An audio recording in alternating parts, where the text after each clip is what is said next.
1990 सुबह करीब 8:20 पर ब्रिटिश एयरवेज का फ्लाइट 5390 इंग्लैंड के बर्मिंघम एयरपोर्ट से स्पेन के मलागा एयरपोर्ट के लिए उड़ान भरता है।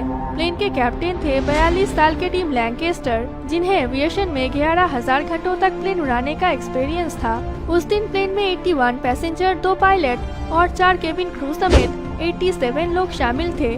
प्लेन उड़ान भरने के करीब 13 मिनट बाद जब प्लेन 17,300 फीट की एल्टीट्यूड पर पहुंचा, तब पायलट और को पायलट दोनों ने ही रिलैक्स होने के लिए अपने शोल्डर हार्नेसेस को हटा दिया और इसी के साथ साथ कैप्टन ने अपने लेफ्ट बेल्ट को भी लूज कर लिया और आराम से बैठकर प्लेन को चलाने लगे।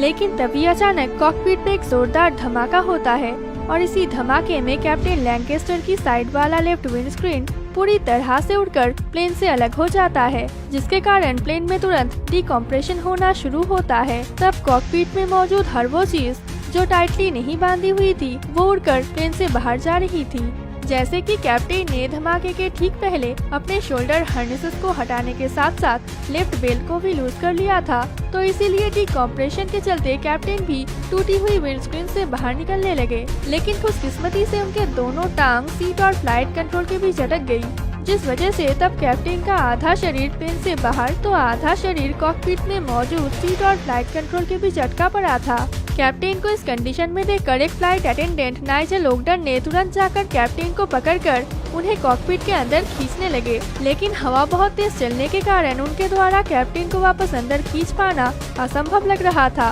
तब को पायलट ने समझदारी दिखाते हुए प्लेन का ऑटो पायलट मोड चालू कर दिया और कैप्टन को अंदर खींचने में ओगडन की मदद करने लगे। उधर दूसरी तरफ तेज हवा के चलते कॉकपिट का दरवाजा टूटकर डेक से अलग हो गया था और प्लेन में तेजी से हवा भर रहा था। कॉकपिट का दरवाजा टूट जाने के कारण प्लेन में मौजूद सभी यात्री कैप्टन के इस कंडीशन को देख पा रहे थे, इसीलिए सभी यात्री घबरा गया और इमरजेंसी लैंडिंग का मांग करने लगा।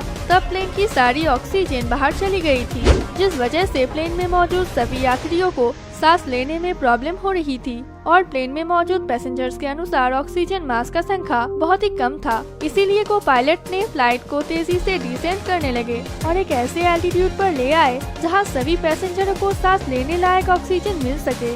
उधर कैप्टन को लगातार कॉकपिट के अंदर खींचने के प्रयास करने के दौरान नाइजेल ओगडन का हाथ बुरी तरह से घायल हो चुका था। अब वो ऐसे हालात में बिल्कुल नहीं थे कि कैप्टन को अंदर खींच सके।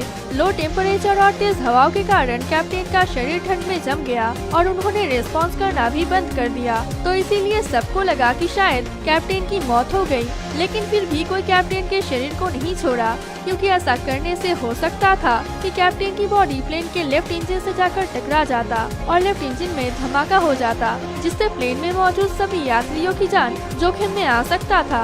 लगातार 20 मिनट के प्रयास के बाद जब कैप्टन को प्लेन के अंदर वापस लाया गया, तब उनके सिर प्लेन के फ्यूसेलाज में टकराकर पूरी तरह से फ्रैक्चर हो चुका था और सबको लग रहा था कि कैप्टन अब जिंदा नहीं बचेगा। इन खींचतान के बीच को पायलट ने एयर ट्रैफिक कंट्रोलर से कांटेक्ट करके प्लेन को सुपर सीरियस लैंडिंग करवाने का परमिशन मांगता है, लेकिन कॉकपिट में तेज हवा चलने के कारण उन्हें एयर ट्रैफिक कंट्रोलर द्वारा भेजे गए कोई भी रिस्पांस सुनाई नहीं दी, जिसके कारण प्लेन की इमरजेंसी लैंडिंग में डिले होते गए। फाइनली सुबह 8:55 पर को पायलट को एयर ट्रैफिक कंट्रोलर की ओर से एक मैसेज रिसीव होता है, जिसके तुरंत बाद को पायलट ने प्लेन को सबसे नजदीकी साउथहैम्पटन एयरपोर्ट पर लैंड करवा दिया। इस खतरनाक प्लेन हादसे में नाइजेल ओगडन और कैप्टन को छोड़कर सभी यात्री सही सलामत थे।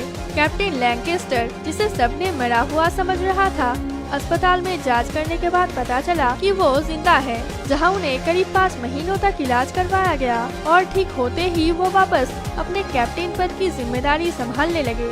इतने बड़े इस हादसे के पीछे आखिर जिम्मेदार कौन है? बहुत से इन्वेस्टिगेशन के बाद पता चला विंड स्क्रीन पैनल में गलत साइज के बोल्ट लगाना ही इस हादसे का असली वजह है। 9 जून यानी हादसे के ठीक एक दिन पहले इस प्लेन की विंडस्क्रीन को रिप्लेस करने के लिए शिफ्ट मेंटेनेंस मैनेजर के पास भेजा गया था। जब उन्होंने लेफ्ट विंडस्क्रीन को नए विंडस्क्रीन से रिप्लेस किया, तब इसे फ्यूसेलाज से अटैच करने के लिए उन्होंने गलत साइज का बोल्ट इस्तेमाल कर दिया, जो आकार में काफी छोटी थी। इसीलिए 17,000 फीट के ऊंचाई पर उड़ने के दौरान ये विंडस्क्रीन प्लेन के अंदर और बाहर के हवा की दबाव को सहन नहीं कर सका और धमाके के साथ हवा में उड़ गया। एविएशन में कोई फ्लाइट टेक ऑफ के पहले एयरपोर्ट मैनेजमेंट की ये जिम्मेदारी होती है कि उस फ्लाइट का अच्छे से मॉनिटरिंग हो सके। मगर उस दिन फ्लाइट टेक ऑफ के पहले उस फ्लाइट पर कोई भी मॉनिटरिंग यानी चेकअप नहीं हुई थी। एयरपोर्ट मैनेजमेंट की ये लापरवाही उस हादसे के पीछे का एक और बड़ा कारण हो सकता है। तो आपको इस हादसे के पीछे किसकी गैर जिम्मेदारी नजर आती है, शिफ्ट मेंटेनेंस मैनेजर की या फिर एयरपोर्ट मैनेजमेंट की? अपनी राय नीचे कमेंट करके जरूर बताना। उम्मीद है आपको इस वीडियो से नया कुछ जानने और सीखने को मिला। अगर ये वीडियो आपको पसंद आए तो इसे लाइक और अपने दोस्तों के साथ शेयर करना। हम फिर आएंगे कोई इंटरेस्टिंग टॉपिक के साथ। Thanks for watching.